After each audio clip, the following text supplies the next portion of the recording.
Hello, Assalamu alaikum. Welcome to my YouTube channel, King of Politics. Myself, Khurshid Tantre, lecturer Political Science, Government Higher Secondary School, Sumod. आज मैं 12th class political science का पहला chapter जो है उसके पहले question पे एक छोटी सी वीडियो बना के बहुत सारे स्टूडेंट्स की जो है रिक्वेस्ट पे वो यूट्यूब पे अपलोड कर रहा हूँ। तो आगे बढ़ने से पहले आप मेरे यूट्यूब चैनल को सब्सक्राइब करें और बेल आइकन को दबा दें ताकि जो भी नई वीडियो आए आप उसको वो आप तक पहुंच सके और आप उससे फ़ायदा उठा सकें। तो पहला चैप्टर जो है वो 12th पॉलिटिकल साइंस का कोल्ड वार है। जब भी हम कभी कोई नई टर्म सुनते हैं तो हमारे दिमाग में एक बात आती है, यार ये टर्म क्या होगी, ये सबसे पहले किसने इस्तेमाल की होगी, या इसको सबसे पहले कहाँ इस्तेमाल किया। तो इसी कन्फ्यूजन्स को क्लियर करते हुए हम आगे बढ़ेंगे। तो ये कोल्ड वार टर्म जो है सबसे पहले इस पे जो है वो यूनानिमिटी नहीं है इंटरनेशनल पॉलिटिक्स के या इंटरनेशनल रिलेशंस के। अगर हम स्कॉलर्स की बात करें उनमें इत्तेफाक नहीं है कि ये टर्म सबसे पहले किसने इस्तेमाल की। सम स्कॉलर्स जो इंटरनेशनल पॉलिटिक्स के हैं उनका ये मानना है, आर ऑफ द व्यू, कि it was Bernard Bairoch who used this term for the first time. Some other scholars hold the view that it was not Bernard Baruch.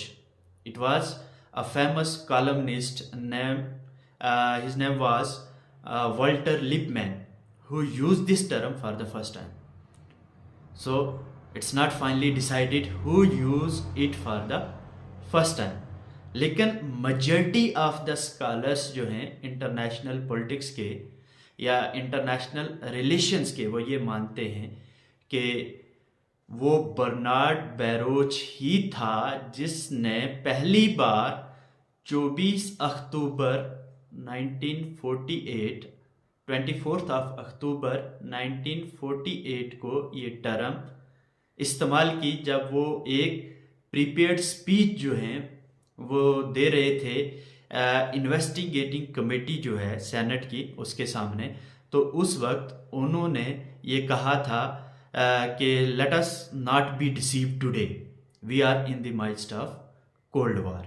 सो यहाँ पे ये कन्फ्यूजन्स है, लेकिन आप इतना दिमाग में रखिए, इतना ध्यान में रखिए कि जो मेजॉरिटी इंटरनेशनल स्कॉलर्स की मानती है वो ये मानती है कि बर्नार्ड बैरोच ने इस टर्म का पहली बार इस्तेमाल किया है। हो गया क्लियर? तो आगे बढ़ते हैं, इस टर्म का मीनिंग्स जो है वो जानते हैं, कोल्ड वार का मतलब होता क्या है। सो कोल्ड वार जो है वो एक सिचुएशन है। क्या है? एक सिचुएशन है, ऐसी सिचुएशन जिसमें there are all the attributes of war without any actual war, जिसमें तमाम खूबियां, तमाम सिफात जो हैं वो जंग की हों लेकिन हकीकत में जंग ना हो, उसी को कोल्ड वार कहा जाता है। एक ऐसी सिचुएशन जिसमें जंग के सारी खूबियां मौजूद हों, जिसमें जंग के सारे एट्रीब्यूट्स हों लेकिन हकीकत में जंग ना हो, ऐसी सिचुएशंस को हम कोल्ड वार कहते हैं। या फिर आप ये मान लीजिएगा कि ये एक ऐसी सिचुएशन है इन सच अ वार। अब देखो, हर एक जंग में मैदान जंग होता है, बैटल फील्ड होती है, लेकिन इस जंग का जो बैटल फील्ड है वो इंसान का दिमाग है। क्या है? इंसान का दिमाग है। इन सच अ सिचुएशन या in such a war whose battlefield lies in the human brain, जहाँ पे इसका मैदान जंग इंसान के दिमाग में पाया जाता है। या फिर हम ये भी कह सकते हैं एक ऐसी सिचुएशन जिसमें दो म्यूचुअली अपोजिट साइड्स जो हैं अपोज करें एक दूसरे को, which are always ready to wage a war, जो हमेशा इस चीज़ के लिए तैयार होती हैं कि आज जंग करें, कल जंग करें, परसों जंग करें, लेकिन वो जंग नहीं कर पाते। उसके पीछे एक रीज़न हो सकता है या बहुत सारे रीज़न हो सकते हैं जिस वजह से वो जंग नहीं करते हैं। सो कोल्ड वार क्या है? एक ऐसी टर्माइल्ड सिचुएशन है, एक ऐसा तनाव भरी हालत है एक ऐसी पुरकैफियत या लड़ाई भरी हालत है जिसमें हम ये कह सकते हैं कि वो मतलब होती क्यों है, ऐसा तनाव भरा माहौल क्यों होता है। वो इस वजह से कि दो राइवल स्टेट जो होती हैं वो क्या करते हैं, उनकी जो मतलब पॉलिटिकल, इकोनॉमिक और सोशल कंडीशंस होती हैं वो इनिमिकल टू ईच अदर होती हैं।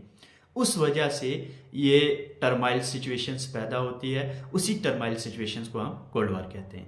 या फिर हम ये भी कह सकते हैं, बहुत सारे स्कॉलर्स ने इसको डायलॉग वार कहा है। क्या कहा है? डायलॉग वार। डायलॉग वार क्यों कहा है? कि which is fought with paper bombs. ये ऐसी जंग है जो कहाँ पे लड़ी गई? पेपर बम्स पे, न्यूज़पेपर्स में, मैगजीन में लड़ी गई, रेडियो पे लड़ी गई, टीवी पे लड़ी गई, या दूसरे जो प्रोपेगेंडा के तौर तरीके थे उनका इस्तेमाल करके ये जंग लड़ी जाती है। तो इस ऐसी जंग को जिसमें हकीकत में जंग ना हो और दो मुल्क जो हैं आपस में क्या करें, एक दूसरे के खिलाफ साजिशें रचें, एक दूसरे को उकसाएं, एक दूसरे को जंग पे आमादा करें, बल्कि हकीकत में जंग ना करें, ऐसी सिचुएशंस को हम कोल्ड वार कहते हैं। सो ऐसी सिचुएशन जो है सेकंड वर्ल्ड वार के बाद पैदा हुई दुनिया में। So the cold war which world experienced from 1945 to 1991 was actually a war between two ideologies। दो आइडियालॉजीज के बीच में थी। कौन कौन सी आइडियालॉजीज? एक तो कैपिटलिज्म था और दूसरी तरफ कम्युनिज्म था। एक तरफ वो लोग थे जो चाहते थे कि सारी चीज़ें कॉमन लोगों के कंट्रोल में हों, एक तरफ वो लोग थे जो ये चाहते थे कि सारी चीज़ें हुकूमत के या स्टेट के कंट्रोल में हों। दो सिस्टम के बीच में थी ये जंग। एक तरफ बोर्जाइज डेमोक्रेसी थी और दूसरी तरफ प्रोलिटेरियन डिक्टेटरशिप था। दो ब्लॉक के बीच में थी ये जंग। कौन कौन से दो ब्लॉक? एक तरफ नाटो था और दूसरी तरफ वारसा पैक्ट था। नॉर्थ अटलांटिक ट्रीटी ऑर्गेनाइजेशंस जो मिलिट्री ऑर्गेनाइजेशंस था, यूनाइटेड स्टेट ऑफ अमेरिका ने बनाया था, और दूसरी तरफ वारसा पैक्ट, ये भी मिलिट्री अलायंस था जो बनाया था किसने? यूएसएसआर ने, union of Soviet socialist Republic ने। और दो स्टेट के बीच में ये जंग थी। वो दो स्टेट कौन सी थी? एक यूएसए और यूएसएसआर। तो इन नटशेल आपको ये याद रखना है कि कोल्ड वार जो है, the war that fought not in the battlefield। Cold War is a war that not fought in the battlefield। ये मैदान जंग में नहीं लड़ी जाती है, बल्कि कहाँ पे लड़ी जाती है? but fought in the minds of men। जो इंसान के दिमाग में लड़ी जाती है। एक इंसान जो है tries to control the minds of other, दूसरे के माइंड्स को कंट्रोल करने की कोशिश करता है। ऐसी सिचुएशंस को हम कोल्ड वार कहते हैं। Thank you very much. मिलते हैं नेक्स्ट वीडियो में एक नए टॉपिक के साथ। तो तब तक के लिए अल्लाह हाफिज़, नमस्कार।